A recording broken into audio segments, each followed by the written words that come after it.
Hello and welcome. Find your quiet space, a comfortable corner where the noise and the glare of the modern world can recede.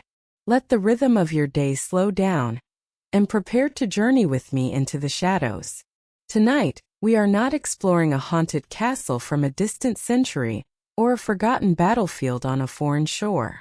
We are venturing into a much more modern, much more intimate, and perhaps for that very reason a much more disturbing realm of darkness.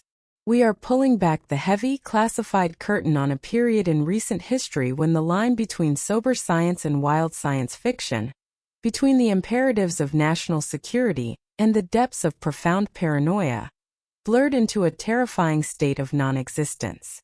This is the story of a secret war fought not with bullets and bombs, but with chemicals, with electricity, with hypnosis, and with fear. A war fought not on foreign soil, but in the most sacred and intimate territory imaginable, the human mind itself. It is crucial to state from the outset that what follows is not a conspiracy theory. It is not speculation or conjecture.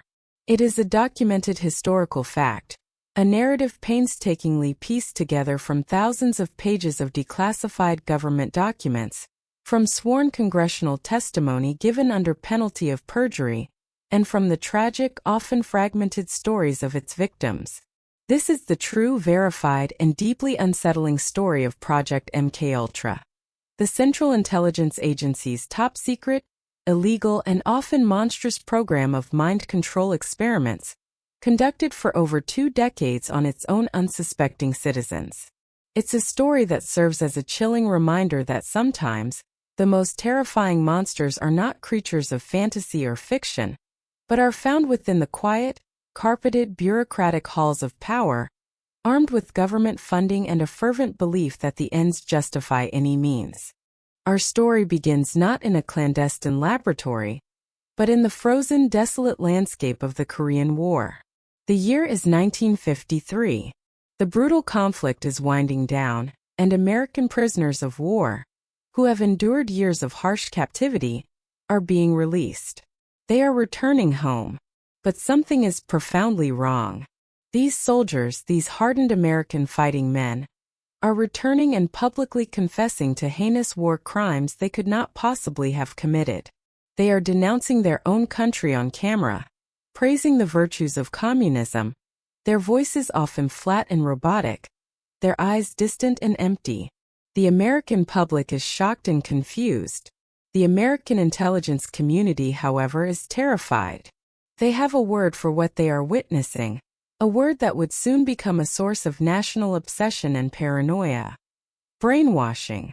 The term itself sounds like something lifted directly from the pages of a pulp novel. But to the men running the CIA in the early 1950s, it was a terrifying new reality. They became convinced that the Chinese and their Soviet masters had developed a sophisticated, almost magical new weaponized suite of psychological techniques that could systematically erase a man's personality, break his will, and reprogram his mind as if he were a machine. In the paranoid, high-stakes, black-and-white atmosphere of the Cold War, this was perceived as an existential threat of the highest order. The fear was palpable in the halls of Washington.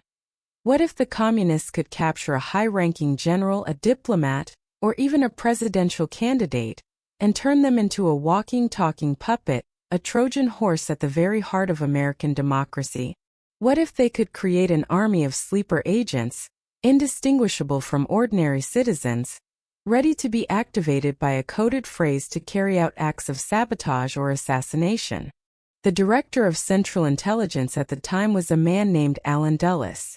Dulles was a towering figure of the Cold War, a patrician, pipe-smoking spymaster who was cunning, ruthless, and deeply, almost religiously, committed to the global struggle against communism.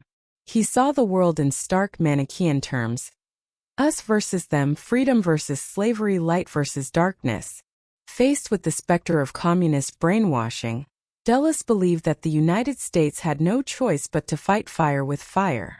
America, he argued in top-secret memos, needed to develop its own mind control techniques, not just for defensive purposes to inoculate its own agents against enemy brainwashing, but for offensive ones as well. They needed to find a way to break enemy spies, to extract information with perfect reliability, to discredit foreign leaders, and yes, even to create their own Manchurian candidate assassins who could be programmed to kill and have no memory of the act. The ends he and many others in power believed would more than justify the means. And so, on April 13, 1953, Allen Dulles officially approved a new, highly classified, and deeply compartmentalized program of research and development. Its codename was Project MKUltra. The MK prefix was a specific designation used by the CIA's technical services staff, indicating a project that was operating outside the normal chain of command and oversight, in the deepest, darkest shadows of the agency. The man chosen to lead this unprecedented and dangerous project was a brilliant but deeply sinister chemist named Sidney Gottlieb. Gottlieb was, by all accounts, a study in contradictions. He held a PhD in chemistry from Caltech. He lived on a rustic farm in Virginia with his family, raised goats, practiced folk dancing, and was known for his gentle, almost spiritual demeanor. But beneath this quirky, unassuming exterior was a mind singularly obsessed with the darkest and most lethal applications of science. He was the CIA's master poisoner, the man tasked with developing everything from exploding cigars and poisoned wetsuits to kill Fidel Castro, to lethal biological agents that could be deployed against foreign populations. He was nicknamed the Black Sorcerer and the Dirty Trickster by his own colleagues. And for Project MKUltra, his mission was as ambitious as it was terrifying: to find a chemical or psychological key that could unlock, control, and manipulate the human mind. Gottlieb and his team drew up a veritable wish list of horrors, a research proposal that reads like the ravings of a mad scientist. This was not just about making people tell the truth. They wanted to discover substances and methods which could reliably induce amnesia, making a person forget they had even been interrogated. They wanted to develop techniques that could promote illogical thinking and impulsiveness, to make a target appear foolish or unstable, thus discrediting them in public. They wanted to find drugs that could produce temporary paralysis, crippling anxiety, or severe confusion. They sought ways to fabricate false memories, to enhance or erase existing ones, and to increase a person's suggestibility to hypnotic commands. They wanted, in short, to find a way to completely deconstruct and then rebuild a human personality according to their own designs. It was a quest for the holy grail of espionage, a search for the ultimate weapon in the Cold War. The project that Gottlieb built was vast, sprawling, and deliberately decentralized to ensure secrecy. At its peak, Project MKUltra encompassed 149 distinct subprojects, operating through dozens of front organizations and cutouts. The CIA funneled millions of dollars through seemingly innocuous research foundations, like the Society for the Investigation of Human Ecology, to 80 different institutions across the United States and Canada. This network included 44 universities and colleges, some of them the most prestigious Ivy League schools in the country, as well as 12 hospitals, several private research foundations, and 3 prisons. Many of the individual researchers involved, respected professors and doctors in their fields, had no idea their work was being secretly funded and directed by the CIA. They believed they were conducting legitimate, if sometimes ethically questionable, academic research into human behavior. And at the very heart of this sprawling, shadowy enterprise, the central obsession of Sidney Gottlieb and his team was a single, powerful, and reality-bending chemical substance: lysergic acid diethylamide, better known to the world as LSD. LSD had been synthesized in a Swiss laboratory in 1938 by the chemist Albert Hofmann, but its profound and explosive psychoactive properties were only discovered by his own accidental ingestion in 1943. By the early 1950s, reports of this strange new chemical began to filter into the American intelligence community. To the CIA, it sounded like a potential miracle drug for their purposes. Here was a substance that, in microscopic, untraceable doses, could completely shatter a person's perception of reality. It could induce powerful hallucinations, it could dissolve the ego, and it could plunge a person into a state of extreme fear, paranoia, and suggestibility. To Sidney Gottlieb, LSD was the key he had been searching for. He convinced Alan Dulles to approve a massive, secret purchase of the entire world's supply of LSD from Sandoz Laboratories in Switzerland, costing the agency $250,000 in 1953, a fortune at the time. The CIA, for a brief period, cornered the global market on acid, and then, with their precious supply secured, they began to test it. The early subjects of these CIA experiments were, in theory at least, willing volunteers. They were CIA agents, military personnel, and other government employees who were told they were participating in a vital national security program to understand this new Soviet threat. The testing was often conducted in a shockingly casual, reckless, and unprofessional manner.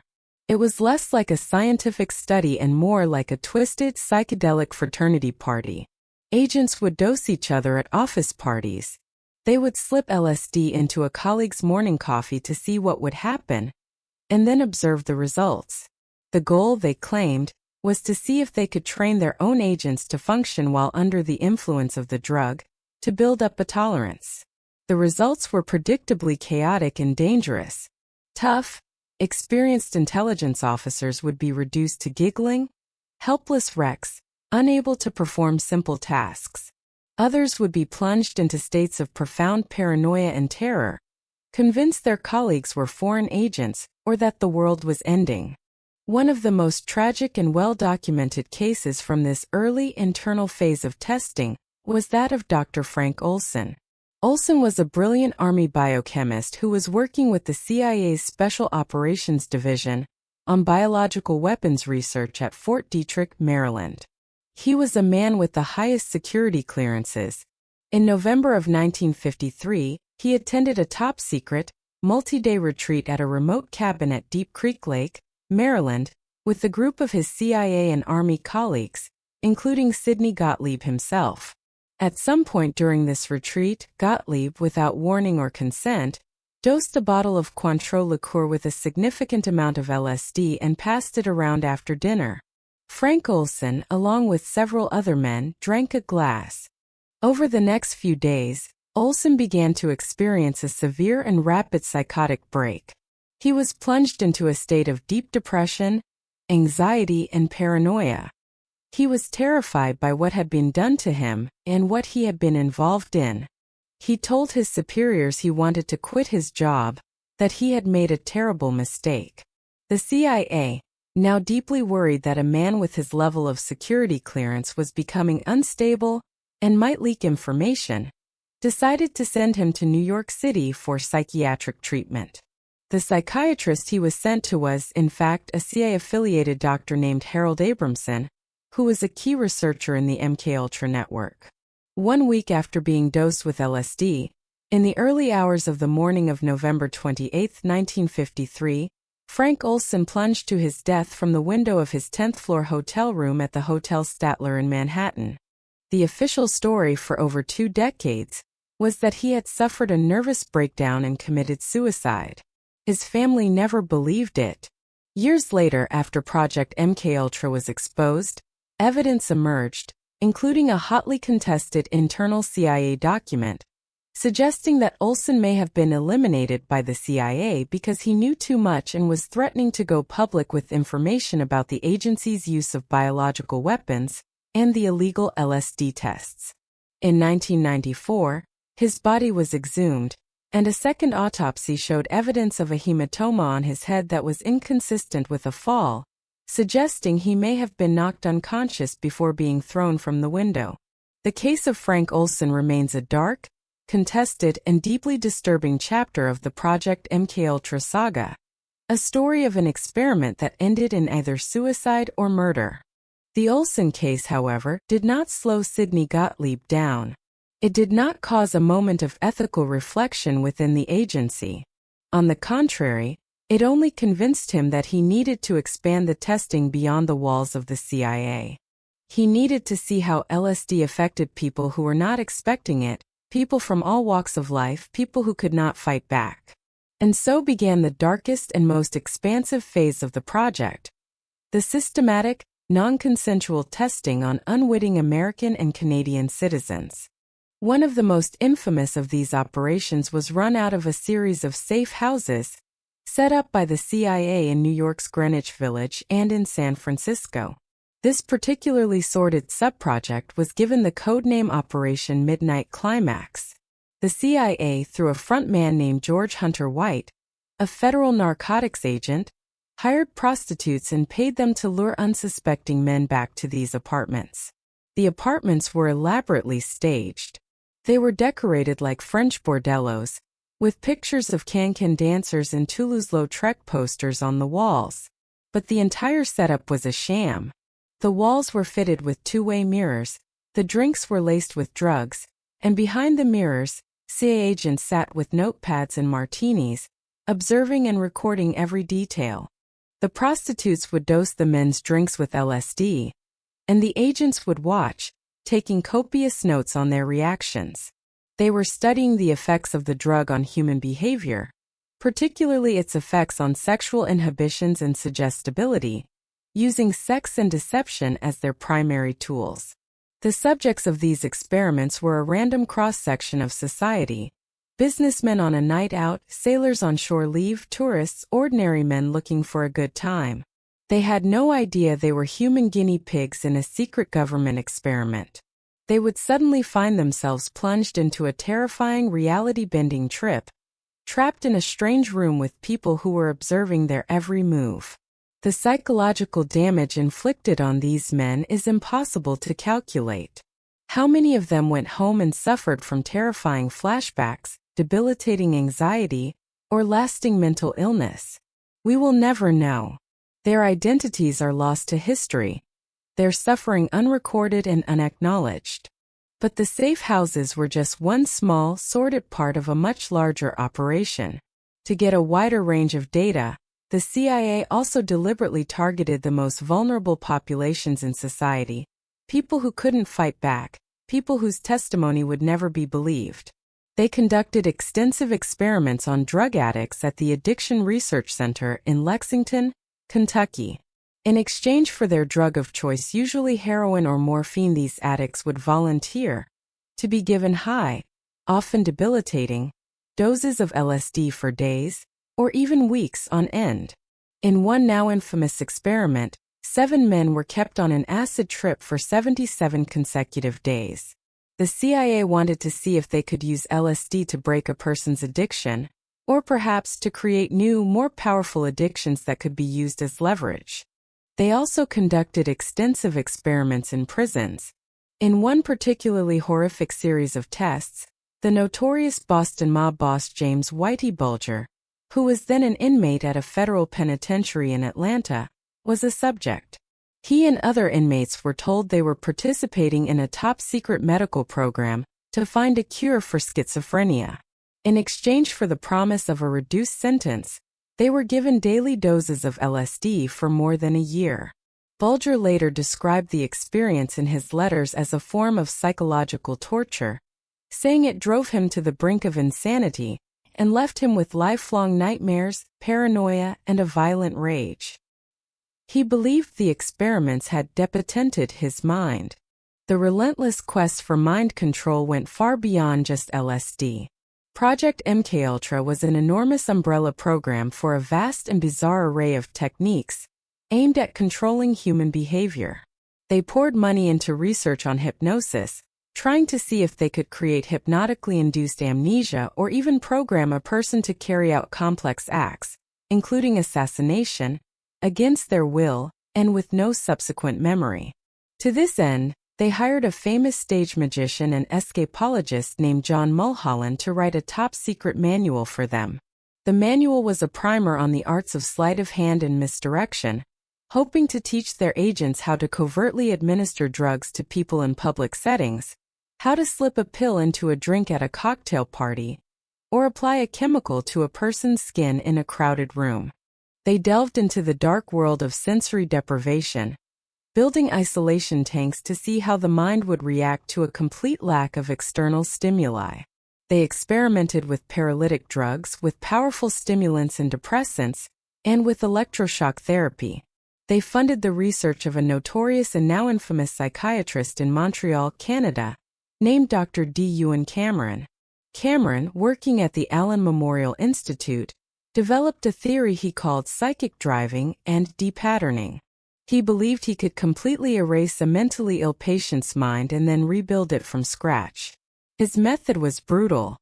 He would subject his patients to massive, brain-damaging doses of electroshock therapy, sometimes 30 to 40 times the normal therapeutic dose, and then keep them in a drug-induced coma for weeks or even months at a time. While they were in this comatose state, he would play looped audio messages to them on a continuous tape recorder, sometimes hidden inside a helmet they were forced to wear. He was hoping to repattern their minds with new positive thoughts. The CIA was fascinated by this research, seeing it as a potential method for full-scale brainwashing. They secretly funded his work through a front organization.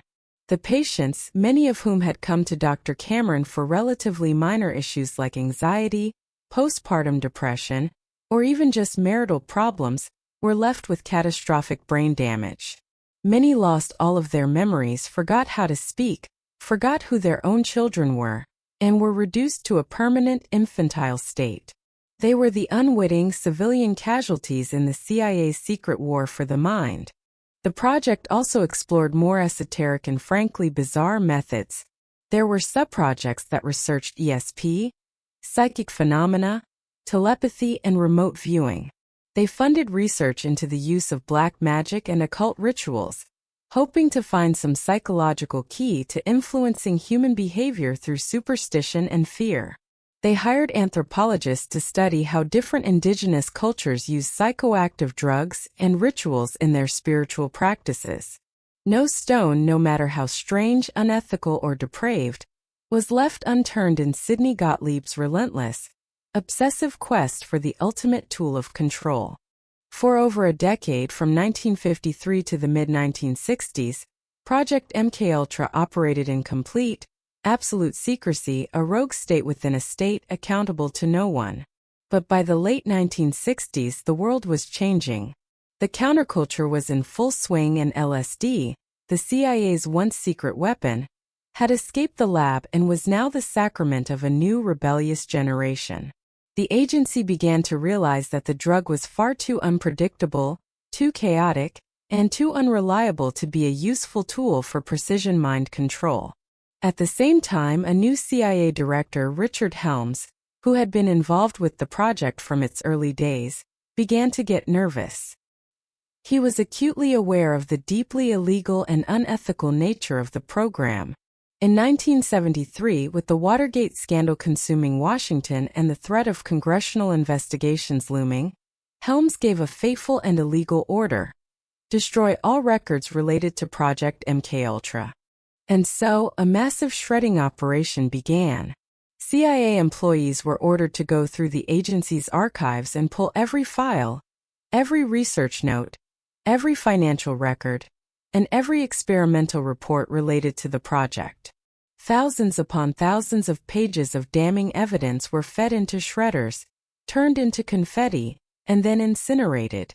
It was a deliberate, systematic attempt to erase a dark and criminal chapter of American history from the books forever. They almost succeeded, but they made one crucial bureaucratic mistake.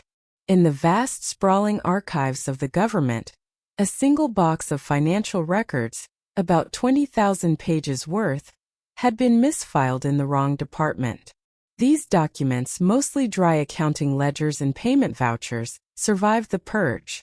In 1974, a bombshell report by the legendary investigative journalist Seymour Hersh in the New York Times exposed the CIA's illegal domestic spying operations against anti-war activists. This explosive report triggered a full-blown congressional investigation, led by Senator Frank Church of Idaho. The Church Committee, as it became known, was given a broad mandate to dig into the darkest secrets of the American intelligence community. It was during this investigation that the misfiled box of MKUltra financial records was discovered by a congressional staffer.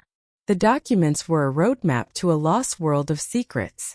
They didn't contain the detailed experimental reports, those were gone forever, but they showed who was paid, which institutions were involved, and what the money was ostensibly for.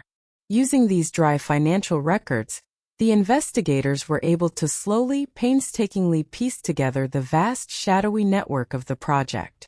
They began to call witnesses.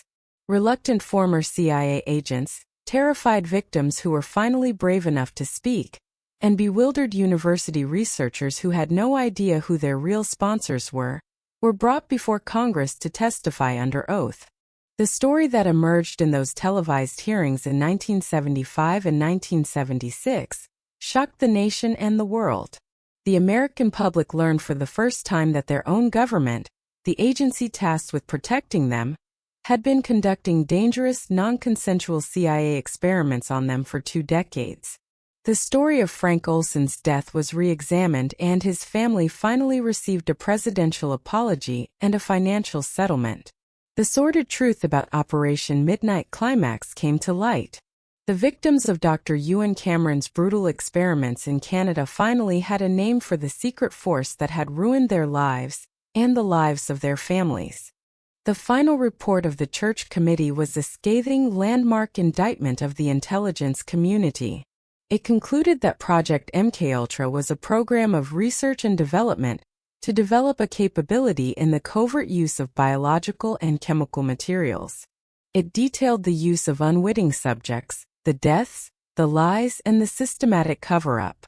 It was a moment of profound and lasting disillusionment for the American people, a realization that the guardians of their security had engaged in activities that were, in the committee's own words, unethical, illegal, and repugnant. Sidney Gottlieb, the Black Sorcerer himself, was called to testify before the committee. He was an old man by then, retired from the CIA and living his quiet life on his farm. He claimed under oath that he couldn't remember many of the details of the program he had masterminded.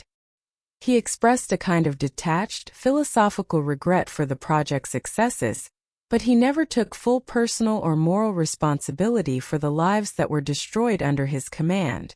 He returned to his quiet life of folk dancing and goat farming and died in 1999, taking most of the project's darkest secrets with him to the grave.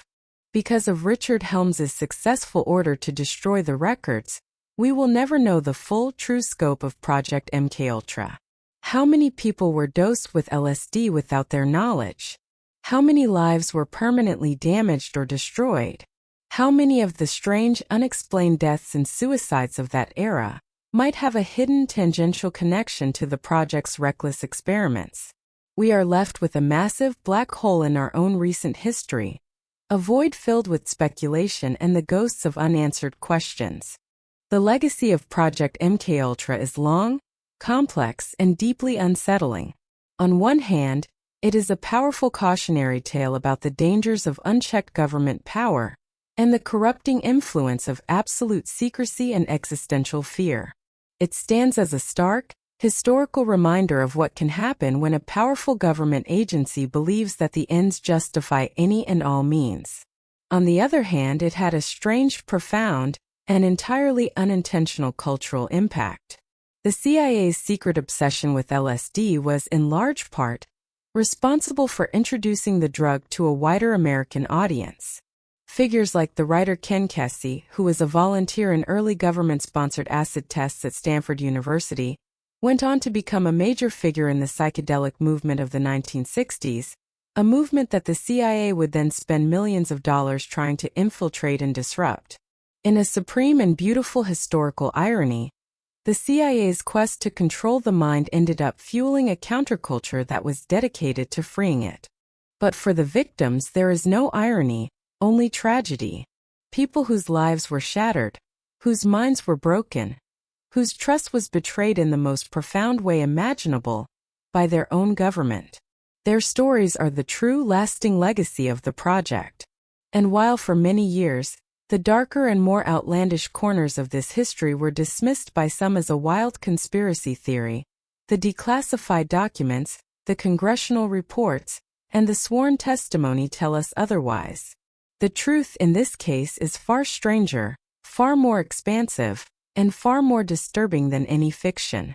Project MKUltra was real. It happened. And it serves as a permanent, chilling warning from the not-so-distant shadows of our own recent past. Thank you for joining me on this journey into the heart of one of the 20th century's most disturbing and consequential secret programs. It's a story that challenges our most basic assumptions about the institutions we are taught to trust, and forces us to confront the dark capabilities that can be unleashed by fear and secrecy. Now I would like to hear your thoughts on this dark and complex chapter of history. What aspect of the Project MKUltra story do you find the most shocking or disturbing? Do you believe that we now know the full extent of these CIA experiments? Or do you think the most damning secrets were successfully destroyed and will remain hidden forever? Please share your opinions and your reflections in the comments below. The discussion that these stories generate is a vital part of understanding their lasting impact.